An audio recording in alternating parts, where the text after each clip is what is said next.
હિતેશભાઈ બાબુભાઈ ચુડાસમા બસનાવડા ગામ કોરી વિસ્તાર। અચ્છા, કઈક રાત્રે વરસાદ પડ્યો છે, શું છે આપણે 1 વાગ્યા પછી પાણી ઘરની અંદર ગળી ગયા છે। 1 વાગ્યા પછી વધારે વરસાદ થઈ ગયો છે, બરાબર।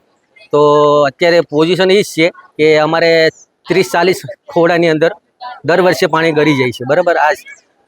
આ પાણીની નિકાલ અમારે નથી, તો અમે એટલું કહેવા માંગીએ કે આ પોઝિશન અમારે પાણીની છે એ નિકાલ થઈ જવી જોઈએ, બરાબર।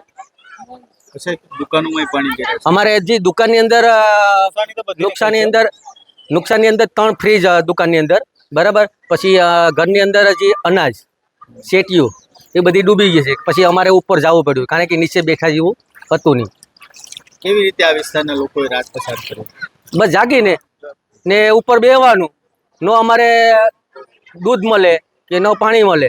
નીચે પાણી પીવાનું હતું એ પણ બધી આમાં મિક્સ થઈ ગયું, તો પાણી પણ પીવાનું મળતું નથી। દર વર્ષે આવી પરિસ્થિતિ થાય છે? દર વર્ષે અમારે પછી કંઈક સહાય માટે અમારે સહાય માટે ફોર્મ અમારું પહેલા અમારા ભરાણા હતા, જ્યાં અહીં પાણી ભરાય છે એને, ને જેને નથી ભરાણા એને પછી ભરાણા છે, એટલે ફોર્મ ભરાણા છે, બરાબર। તો અમારે દર વર્ષે આવી રીતે હતું, તો અમારે પોળની અંદર જે ફોર્મ ભરાણા હતા એ અમારે સહાય હાથમાં અમારે જે પાણી ગળી ગયા હતા એને સહાય હાથમાં આવી નથી, ને જેને પાણી નહોતા ગળ્યા એને સહાય હાથમાં આવી હતી। શું વિનંતી કરશો તમે? બસ અમે એટલું વિનંતી છે કે અમને પાણીનો નિકાલ થવો જોઈએ ને અમારે ન્યાય જોઈએ। મારું શાંતા બેન, કયું ગામ છે?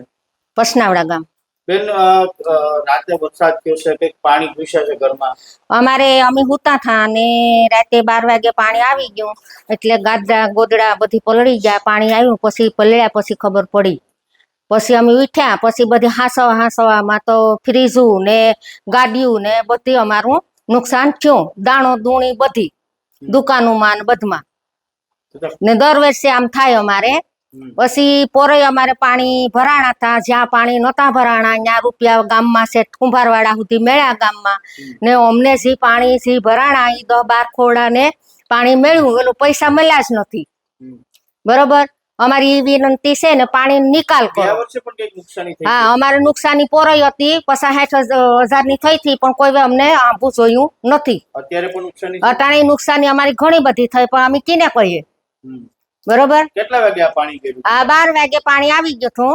પછી તમે ક્યાં ગયા હતા? પછી અમે ખુરશી ઉપર બેઠા તો ખુરશી પણ માં પાણી સડી ગયું, પછી ઉપર વયા ગયા તો બધી હાંસમ બધી પલળી ગયું। જે કટલેરીની દુકાન છે, પછી કરિયાણાની દુકાન છે, પછી ઘરોમાં માલ ઝીણો મોટો હતો, દાણો હતો, એ બધી પલળી ગયું। અમારે શેટીયું ઓચ્યું એ તો હવે નાખી દેવા પૂરતી જ રહે।